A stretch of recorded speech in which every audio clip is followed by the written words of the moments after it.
everyone. Good morning. Welcome, everyone, to our very, very special edition of Elevenses with the Reps at Diesel Bookstore. So excited today. Every Wednesday we get together here in our Crowdcast space with our wonderful publishers representatives and our lovely booksellers, and we talk about new, upcoming, recently released titles, books we're excited about. Been an amazing season, so we've really been going full bore lately. But today we have an extra special show, and it is our all cooking, our all make you hungry cookbook special, and we have our very special. Have I said special enough yet?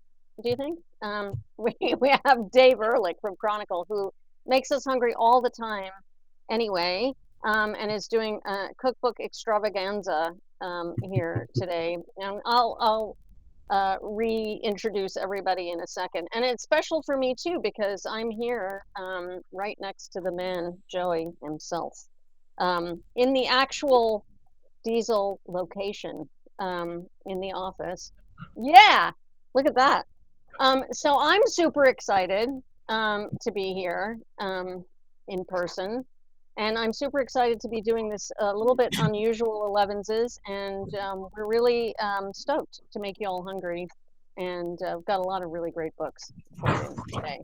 So before I talk about that and we get going with all of our fabulous cookbooks, I just want to tell you what's happening in the store over the next week to come. Tonight, the 16th, that's Wednesday, we've got Ben Yalom with Gabe discussing and signing Hour of the Heart, Connecting in the Here and Now. That's going to be tonight at 6:30 p.m. So you can make that tonight, the 16th. Then tomorrow, July 17th, Thursday, we've got John, forgive me if I'm saying this incorrectly, Slim Paris with Megan Judge, discussing and signing The Magic in the Tragic, rewriting the script on grief and discovering happiness in our darkest days. A new approach to resilience, grievance, and healing. That's going to be tomorrow night at 6:30, or tomorrow evening at 6:30 right here at Diesel. On July 22nd, big one coming up, July 22nd is Tuesday. We've got Bruce Holsinger discussing and signing Culpability. This book has been just busting out all over the place. I'm very excited. Andrea talked about it on Elevenses, so you knew it was coming. But anyway, that's Culpability. Bruce Holsinger going to be on Tuesday, July 22nd at 6:30 p.m. Right here in the store. And that's what's coming up over the next week. Joey has very conveniently popped up the little bar there that you can click on and see all of our events coming up into the future. Mary knows all about those, right, Mary? We've got a lot of good stuff coming up, so you can check that out later. All right, let's get going with our very exciting special show today. So as I mentioned, we have with us Dave Ehrlich from Chronicle Books, who is just the cookbook master. And so I thought, who better to talk about cookbooks and make everybody hungry? We really got some great stuff. And then we also have Mary, our wonderful bookseller and events coordinator. And Mary knows her way around a cookbook as well.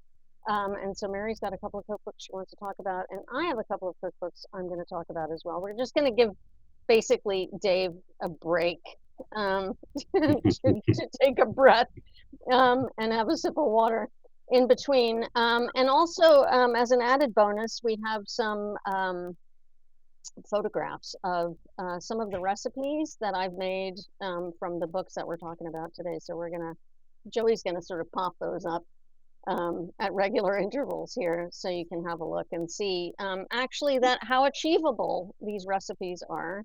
If I can do it, you can do it, and it's really fun. So, all right, we've got a lot to talk about. So, Dave. And of course, oh, I'm sorry, I forgot to mention, we're going to post the links to all of these books in the chat bar over there so that you can check them out either now or later. and Joey's doing that. And so if you have any further questions for Joey, not me because I'm new here, just go ahead and ask, and all will be revealed. All right, Dave, why don't you lead us off? Okay, taking it away. Thank you, Debra, and thank you, Diesel, and thanks for having this great idea. I love to always lead with cookbooks when I talk, and then we've talked about doing multiples, and it just made sense to jump in and do an all cookbook edition. So thanks a lot. I'm going to talk about some things that came out in both our spring season, late spring, as well from Chronicle Books. We also have some distributed publishers at Chronicle, which are Hardy Grant and Quadro Publishing. They do the bulk of our cookbooks on our list. And the first title today comes to us from Hardy Grant, and this is the ever popular Snacking Dinners from author Georgia Freedman, something I featured earlier this year on Elevenses. And what this book is, this has been very popular since release and has continued to sell everywhere and been like an immediate backlist hit. What this is a look at when you get home from work and you want to create something fancy and delicious, but maybe you're left to your own devices and maybe you can eat exactly what you want to eat. You know that time if you make dinner for other people and you make meals for other people a lot. Sometimes when you get to make dinner on your own, you indulge and you snack and you eat. It's sort of modular or component eating. And I know this is called girl dinner, but I think it's I don't think everybody knows that thing. it's like a term, and I see it pop up a lot. Deconstructed dinner, very well put. And this is basically like how I think we all want to eat when we don't have to make food for other people. But it's ways to take that impulse to snack and graze and pick and choose and turn it into these kind of elevated dishes. So Georgia walks you through a lot of ways to prep things in advance. You can have an entire pantry of ingredients that are all mix and match, and you can kind of assemble them at your whim into all these delicious things. We all know the power of toast, the incredible versatile power of putting things onto a piece of crispy bread. But I'm always looking for new ideas for toasts.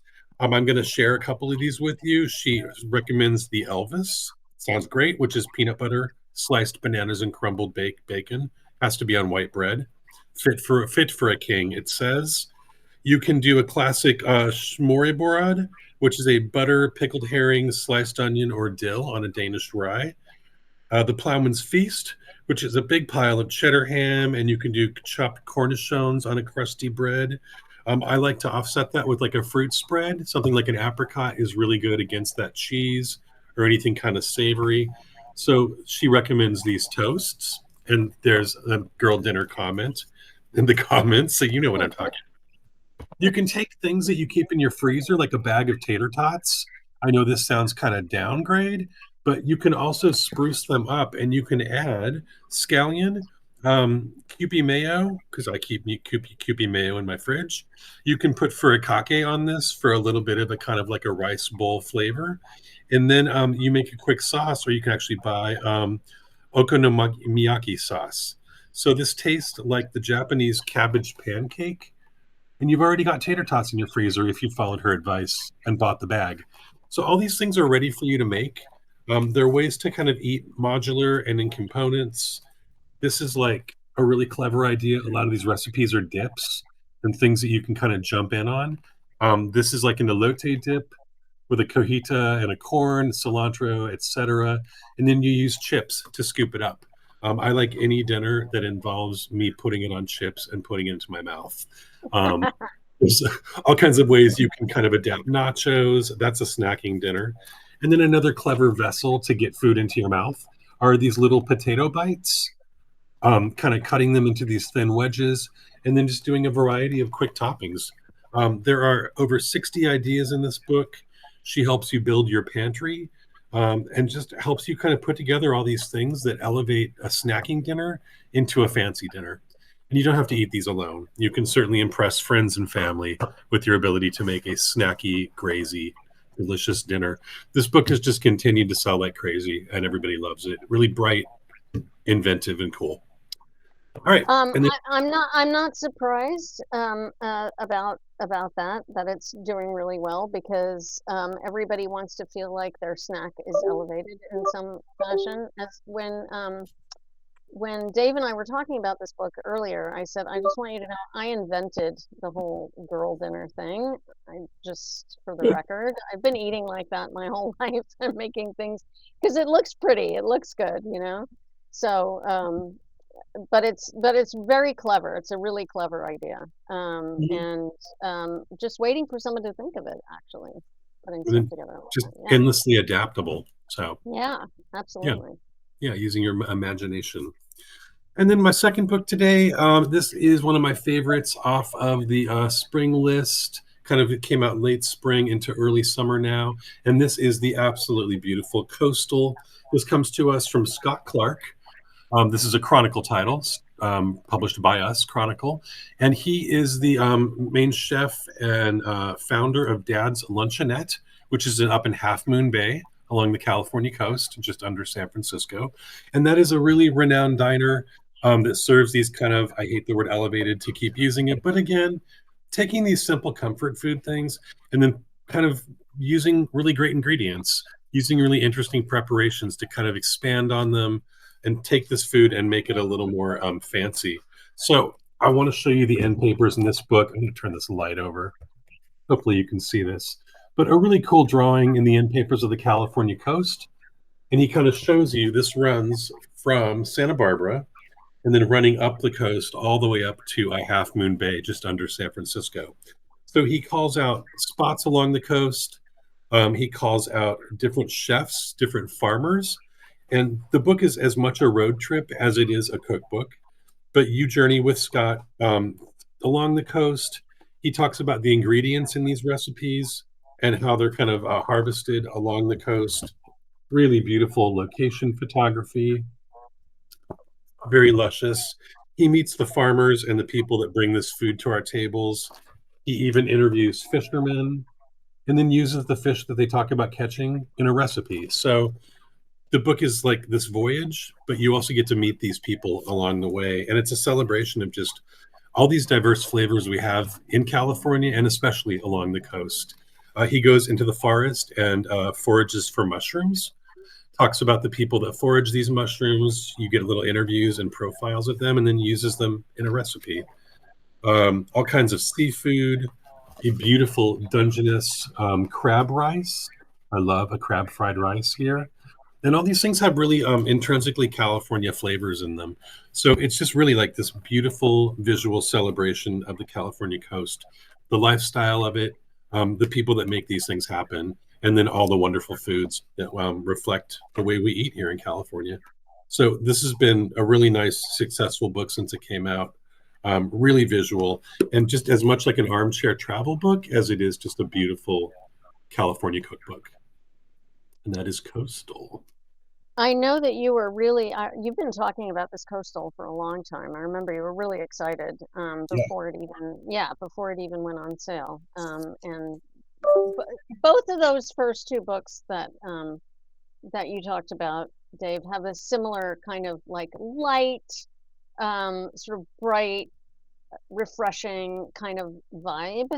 Both of them. I'm snacking because it's snacking, but just kind of exciting and but at the same time, I don't know, there's a like a lightness to it and a brightness to it with the ingredients and it's tastes like home, as they say.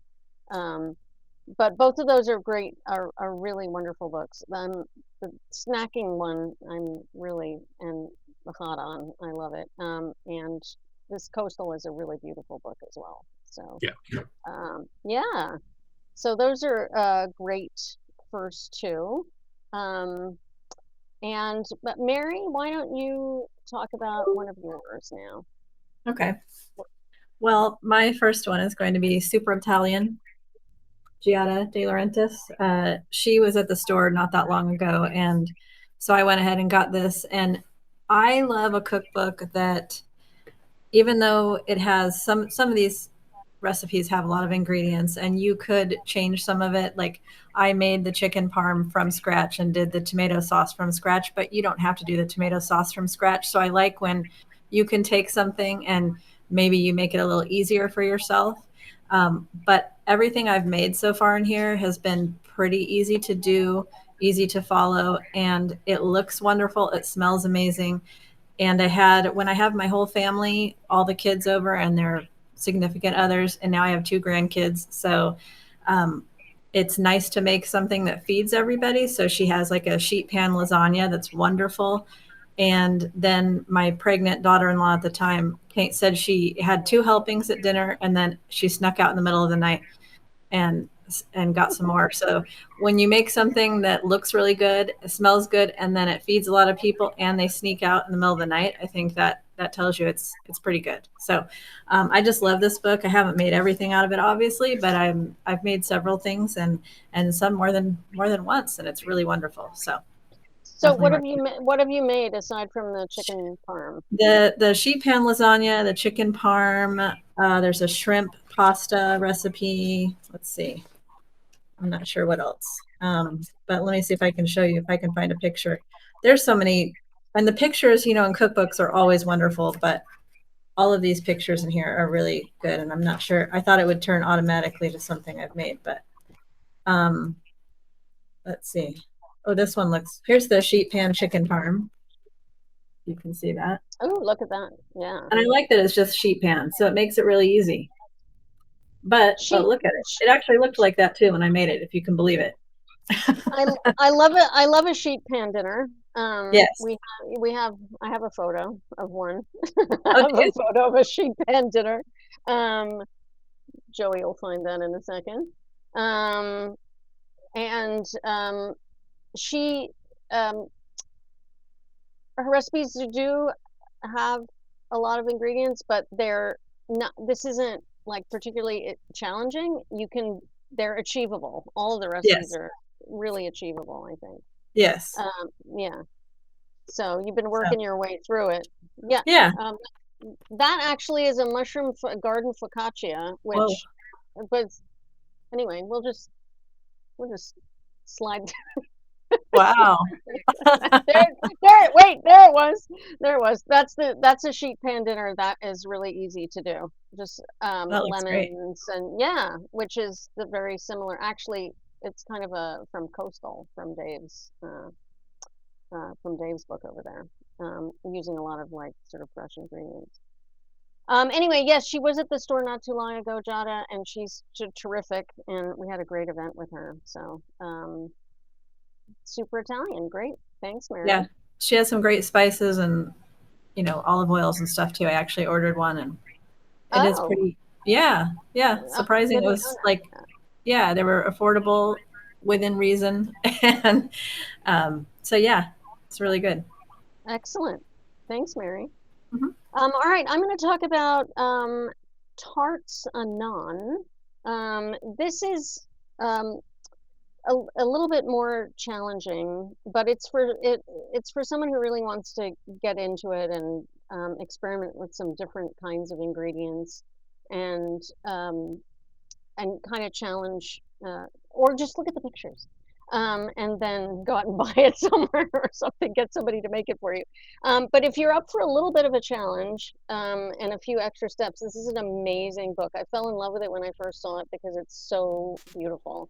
And I love tarts. And Joey, you have a picture of that chocolate tart there from the book. Anyway, so they're both sweet and savory, but what I love about this book is that there we go. That is actually a chocolate mushroom tart. I mean, it doesn't taste mushroomy, but it actually has aptogenic mushrooms in it that sort of enhance the flavor of it, make it even more chocolatey. And then you can see there's some mushrooms at the bottom. So this is the kind of thing it does. Tarts Anon takes these different blends of ingredients. Some of them sound kind of exotic, and prepares them in a different way. And there's some savory and there's plenty of sweet. This is actually a sweet tart, even though it has mushrooms in it. So it's kind of like fools you. But like, for example, one of my favorites is this carrot cake tart. So it's not a carrot cake shoved into a tart pan.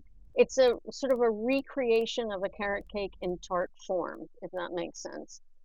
So there's sort of like a cream cheese glaze that goes on top of it, and then a carrot cake underneath that. Not cake, but like tart, um, a tart version of those flavors. And so they do that with all kinds of different flavors. And then you get to the savory ones, and there's some real bangers in the savory section as well, because I love a savory tart as well. And there's like a potato crumble topping with green onions and all kinds of different ingredients and combinations. So, like I said, it is a little bit more challenging. It requires a level of skill and patience, but it's super fun to get into and experiment with. So, and you can really have a good time and impress all of your friends. Like if you were going to make one thing for a dinner party and you wanted to impress people, I would definitely take it out of this book. So that's Tarts Anon. Dave, coming back to you. Okay, thank you. All right, my next title here is one of my favorites from our late spring list at Chronicle. I thought this was such a unique cookbook. This is Buddha Jumps Over the Wall and Other Curiously Named Classic Chinese Dishes. This comes to us from Ying Chang Compestine. She is a former editor for Martha Stewart's Whole Living magazine, and she is a Bay Area-based authority on Asian culture and cuisine. And what this is following in the kind of cool tradition in recent years of a graphic cookbook. So it is basically a cookbook in graphic novel format, fully illustrated throughout by Vivian Truong, who's a fantastic illustrator. And basically what this does is it tries to unlock the mysteries and tell you the stories behind 26 classic Chinese dishes, especially focusing on the nomenclature or the name, why they got their name, what the story behind the dish is, how the dish was probably created, but really kind of what the mythology is behind the dish. A lot of Chinese dishes are named after famous historical figures, famous figures throughout mythology and folklore. But sometimes to us Americans, we don't really know what those mean or what the background is. So, for example, and you may know this, Dan Dan noodles, one of my favorite things to eat, is actually named, if you can see here, this little drawing of this feller carrying the noodles and the sauce and the rice. The bamboo pole across his back is called a Dan Dan. So that dish then got the name in Szechuan cuisine of Dan Dan noodles. So you get a full story here telling you the whole background of the characters, and then it is followed with a step-by-step how to make the dish visually in graphic novel format. So foolproof. All your ingredients are covered. There are things in here like how to eat with chopsticks, how to properly drink tea, how to make rice perfectly, all the kind of ins and outs of classic Chinese cuisine. Interestingly, the other story I thought, well, I'll tell you the story of the title of Buddha Jumps Over the Wall. This is a true, well, in the book, the story of a monk that had this incredible urge to eat. He was never satisfied. And one day he smelled an incredible dish over the wall of the temple, and he jumped over the wall to get to it. And that dish is called Buddha Jumps Over the Wall. And it takes you step by step. This is a noodle-based dish, chili paste sauce, soy sauce, rice vinegar, corn, water chestnuts, and that's it. So it's really fun. I mean, a lot of these, we take these names for granted.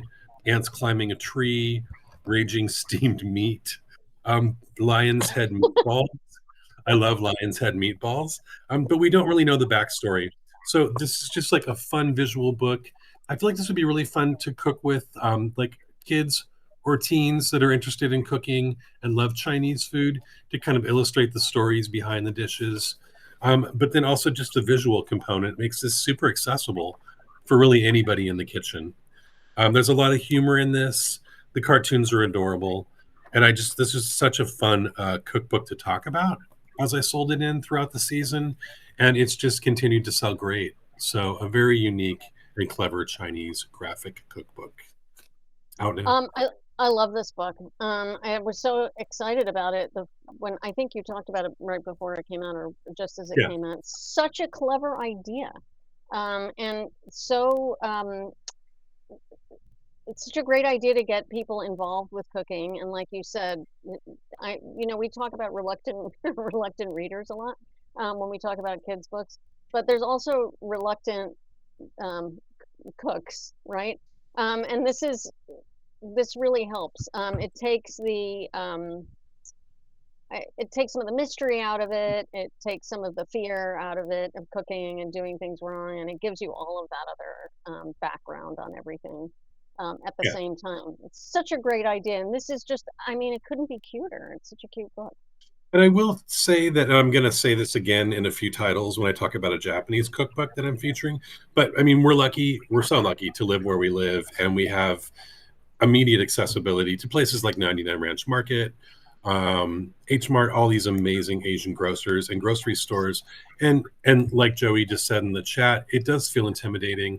And a lot of times you think like, I'll go to the restaurant, they're going to do this way better than I could. And sure, maybe so, but you really can achieve a lot of these flavors at home. These ingredients will not be hard to find where we're based. And it makes this super accessible and approachable for everybody.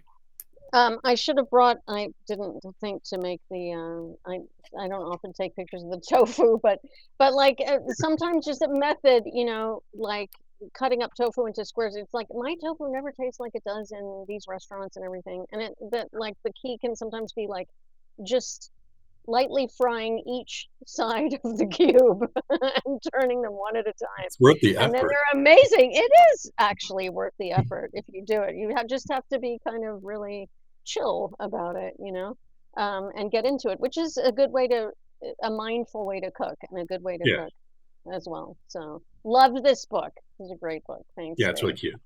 Okay, cool. Got another one? Mm-hmm. And one more before we switch up again, but I haven't talked about this yet. I meant to talk about this earlier this year. I kept kind of deprioritizing it, not for any real reason. I just had a lot of other new releases to talk about, but this came out late spring.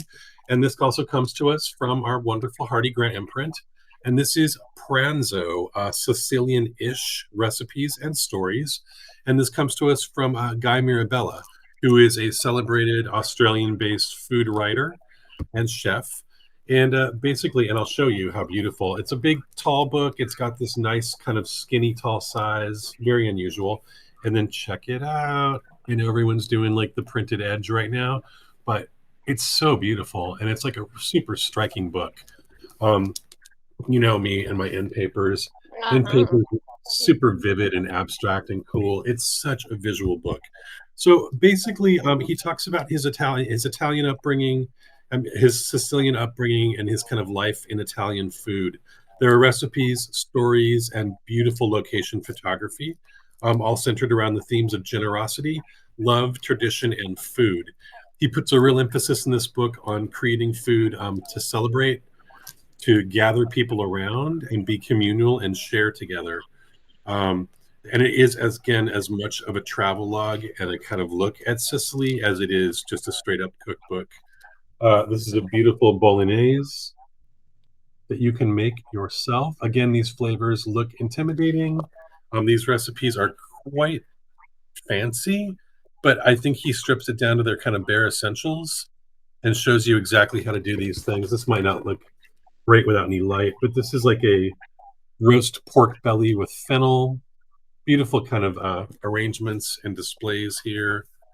What else can I show you? Oh, I love this. I love spaghetti a la puttanesca. It's like my favorite way to eat spaghetti.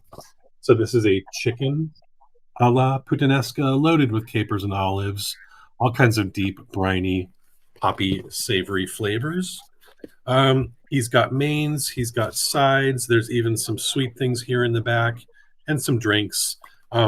Really cool graphic design throughout this book, like super bold splashes of color and kind of geometric shapes, cool use of type. This lasagna, I mean, you really can't go wrong with a classic Sicilian lasagna. And he kind of in each recipe talks about his like recollections of eating the food, where it comes from in Sicily, and kind of what the history is of the dish or what the ingredients are. Just a very, very rich, very deep dive into Sicilian culture. Um, that is Pranzo from Guy Mirabella. This is the best food. This is my favorite kind of food. I love this sort of rich traditional, and this is our second Italian cookbook of the show. And I mean, they are similar in a way. I think Giada's is maybe the Sicilian is really hones in on some sort of key types of, I think, hearty ingredients. And this is just absolutely gorgeous book. Beautiful. And can you have too many Italian cookbooks? I don't think you can. No. And I love that stuff. We got a picture of actually of a fettuccine bolognese over here, which is a bolognese with no meat in it, and you can make it very meaty tasting. That's the other thing about these books. Substitutions are really easy to do, which I do all the time. There's my fettuccine bolognese. You'll never guess what that is. It looks just like a bolognese, doesn't it? I will tell you that the meat eater I made it for didn't know and enjoyed it. And I actually, yes, there's mushrooms in it, Joey, but there's also another secret ingredient, and I wouldn't tell him what it was because I was like, just enjoy it. You don't want to know. But no, I'll tell you, it's chickpeas. But you can't tell it's chickpeas, and it doesn't taste like chickpeas. It just the way you prepare it. Anyway. What I'm saying is very versatile. All of these dishes are very versatile. You can substitute, and you can swap out, and it's just some key ingredients there, and you're set. So that's a gorgeous, gorgeous, gorgeous book, Pranzo. And I love that they're doing sprayed edges on cookbooks now as well. Everything's got to have sprayed edges. Yes. Thank you very much for the compliment of the basil ribbons. My julienning. Soy riso, yes. Chorizo, everybody who uses it regularly knows that soy riso is better than chorizo, actually, and it keeps better as well. And yeah, everybody agrees. Everybody's in agreement on the soy riso. Excellent. All right, Mary, you got another one? Yes. Okay. So this book is not out yet. It's coming out in September. But I just thought the idea of it sounded fun, and mostly because I am reading The Great Man, Kira Davis Lurie, which is sort of a companion or alternate version to The Great Gatsby. So I was thinking this new book that's coming out is The Great Gatsby Cook the Book.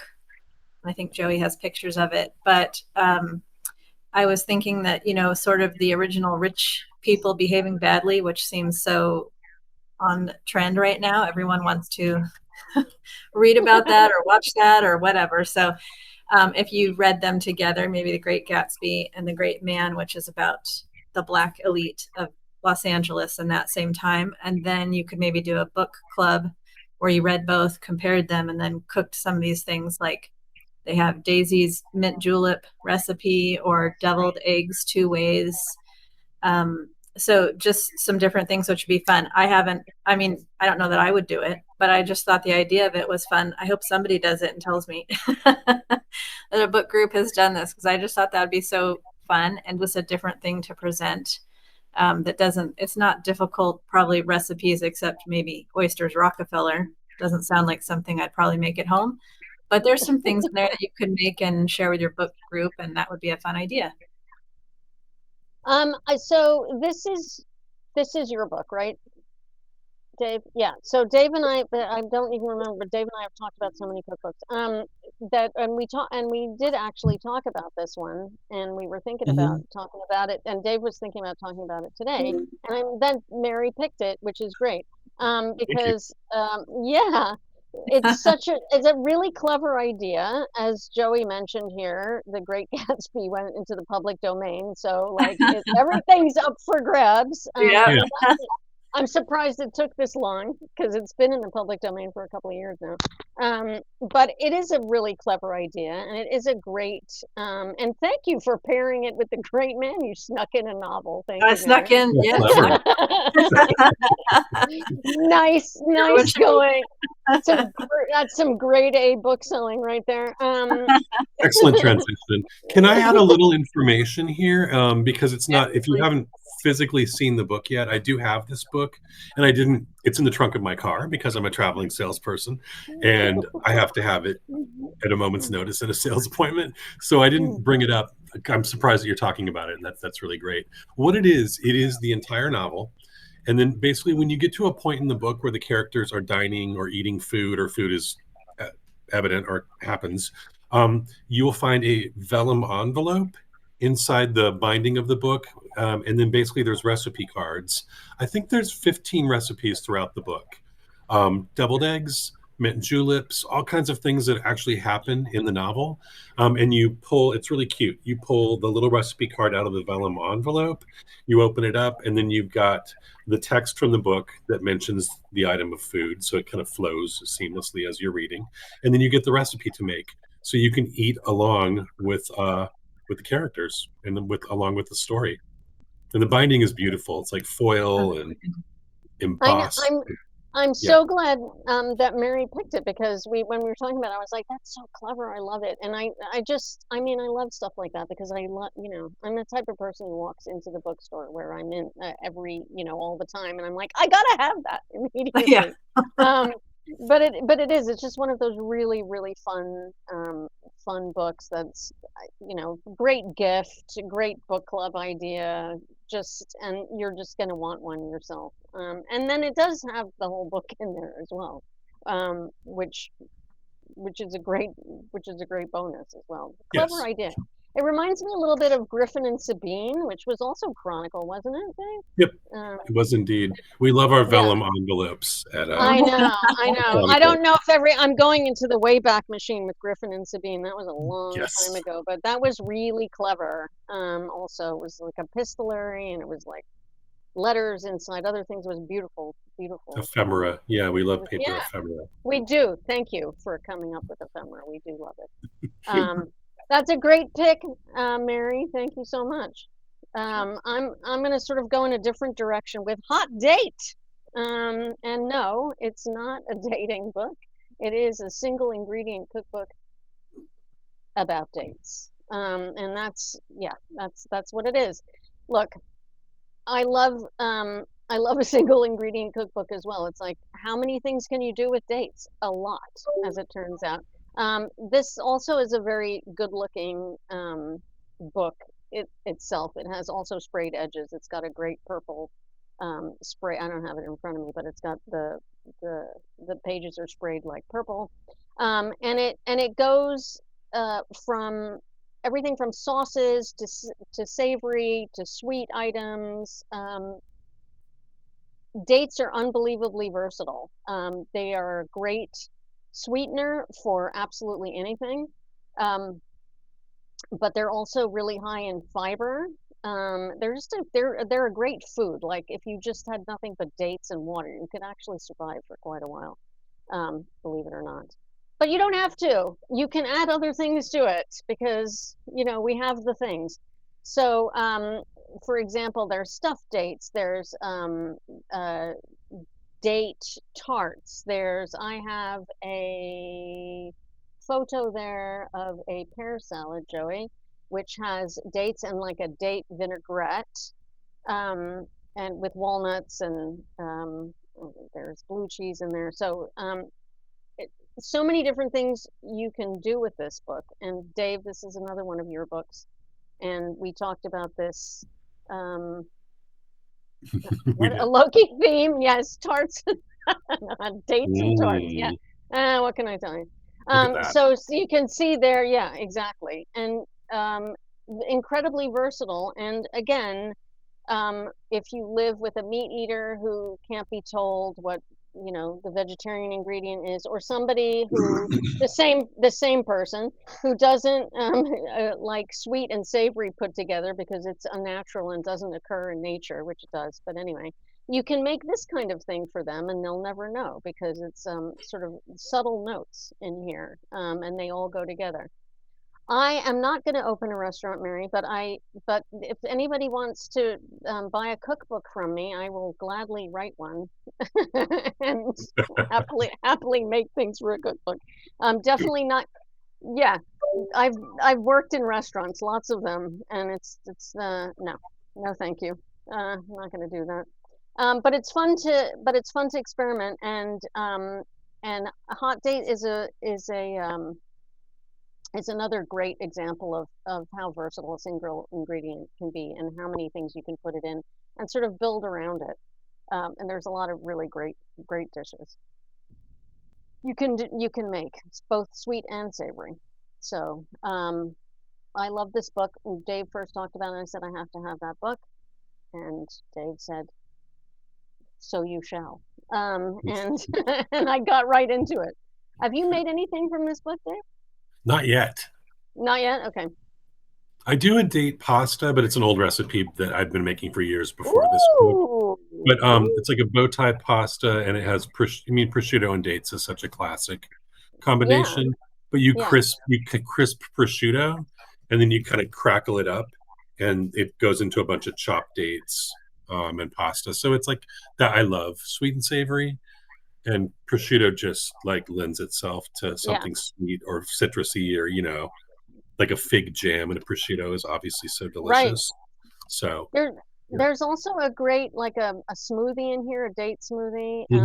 Dates add sweetness and fiber, but there's a whole bunch of other things too. Anyway, they've thought really very carefully about combinations here, and it is, of course, it's a single ingredient cookbook, so it's going to have some sort of kitschy is not the right word, but I mean it's playful. It is playful. Thank you, Dave. Again, you've come to my rescue with the right word. Thank you. With my adjectives.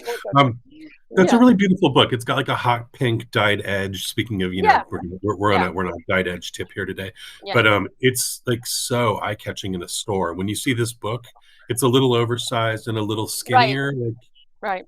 Like it's almost tall. Not as big as Pranzo, but Yeah, but it's not actually a heavy book. It's quite light, actually. The cover is quite light, so it's you can manipulate it easily enough when you're making recipes. Yeah, it's also got great illustrations and little watercolor paintings throughout. Like it just has such a whimsical, kind of like wacky, playful feel to it. Yeah. Did you notice that we picked books that so instead of taking a rest, we made you talk about them as well? So right, it's okay. My coffee is still here. Yeah, fully energized. Thanks for the compliment, Joey. My plating and food photographer. Listen, food Beautiful. Tastes better when it's pretty. They'd say you eat with your eyes first. So when it's pretty, it always tastes better. So Dave, now you've got, let's go rapid fire here. Well, rapid fire, here we go. I'm going to talk about a book that I know you love and I know you've baked out of. Full disclosure, I am a cook and I love to cook, but I am not a baker. I find bread to be maddening and challenging, and both my husband and I have had bread catastrophes. And so we just need to get... Stories. So he bakes, I don't. But so I haven't personally made anything out of my next selection, buns, but I know you have.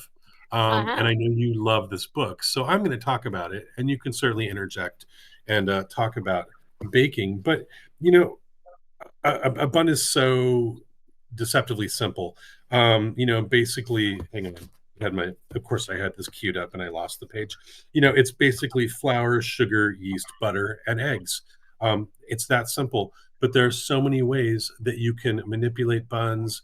You can change these up, and you can expand upon just that basic groundwork and make a really remarkable array of different yummy treats. I'm going to read you just a quick passage from the introduction. I like this quite a bit, and it explains kind of the appeal. The enduring popularity of sweet buns can be attributed to several factors. Firstly, the basic ingredients required to make them are simple and readily available: flour, sugar, yeast, butter, and eggs. These larger staples form the foundation of countless recipes, allowing for endless variations and adaptations. Secondly, the active time required to prepare them is relatively minimal. While the dough needs time to rise, the hands-on process is straightforward and methodical, making it an accessible project for both novice and experienced bakers alike.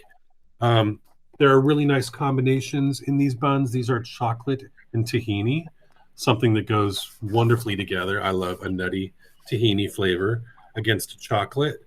These are just festive, simple spiced buns. You've got, the classic hot cross bun in here. There's some really delicate and elegant flavors. You can do a saffron, almond, and orange. I find that nut and citrus is just so delicate with that saffron flavor. Sounds absolutely yummy.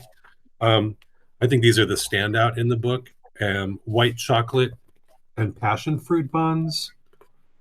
Just a beautiful kind of unexpected combination. These are all just very light, very simple. She mixes really interesting flavors together. This is written by Louise Hurst. And there's a sweetness to this book. It's very hands-on. It's very accessible. She walks you through just the basics of the doughs and then how to kind of spin them out from there and create all these different wonderful flavors. And there's even, of course, I don't know where the page is, a classic cinnamon kind of pull apart, yummy, cinnamon bun that we all love in America. And you can even spice that up with apple and change it up and add some fruit. Small format book. I think this is a great price. It's $23.99. Beautifully designed, and it also comes to us. This is from Quadrille, sister company of Hardy Grant, and it's just a great baking book. Really, a good book for a new baker or anybody that wants to kind of explore the sweetness of buns. Yeah, and so that picture that's over there that Joey popped up, that is the cardamom bun that she's got in there, and that I made with I substituted pumpkin for the eggs over there, which gives it that lovely golden hue over there. And what you said about beginner bakers, so I know that breads can be intimidating and yeast can be intimidating. People freak out with yeast because it's like, I can't handle it. I don't know what it does. But this book is great because it's very it's laid out in such a way that even if you're a beginning baker and you just want something that isn't going to tax you too much, you can find it here, and it lays it out very, very simply. I love buns and I love baking and I love yeast breads, and I find them so versatile. You can do so many different things with them, and you can so many different fillings, and there's so many different occasions. Every country has its own bun, actually, that it's known for. So it's great. This book is great in that it brings all of those out, and it makes it demystifies it. So it is a great little book, and it's a great price as well. So I love me a bun. Team bun. Oh, yeah, team bun. I think I've got one more to do here. Actually, two more, but we'll do one. You have two more. Yeah. Okay, so here is my second to last, and oh my goodness, this is a beast. This is the complete illustrated guide to Japanese cooking. This comes to us again from the wonderful Hardy Grant, and holy cow, did I enjoy selling this book. As you can tell next to my large head, it is an enormous book, quite substantial, quite oversized, really cool embossed cover. This is all bumpy and raised and awesome. Great graphics. And what this is, it's in the title, Complete Illustrated. These are techniques, ingredients, and recipes. And this is laid out in such an accessible and immediately engaging way. I'm going to show you what I'm talking about here. Hang on, let me find a good diagram. Like, for instance, good Lord, tempura shrimp and vegetables. You get these cool infographics that show you all the ingredients, explains them in this kind of diagramical way. And then it's photographic as well as being illustrative. They show you photographs of all the ingredients in each recipe, explaining what they are, what their flavor properties are, how they're used in the recipe. And then you just get, like a really basic step by step, cooking vessel by cooking vessel, method by method way to step through all of these classic recipes. It's broken down into 3 parts. These are 100 recipes total in the book: essentials, recipes, and then an illustrated glossary of how to stock your pantry, and to go to an Asian market and buy these really fundamental things that if you have this well stocked pantry, you're ready to cook everything in here. Maybe you have to go buy your main or your protein, but you're going to have all the building blocks of these classic recipes. This will tell you how to cut up fish and chicken properly, how to wash and cook rice, how to make favorite dishes like tempura, donburi, onigiri. I mangled this word earlier. Okonomiyaki, I think I said that correctly. That is the cabbage pancake.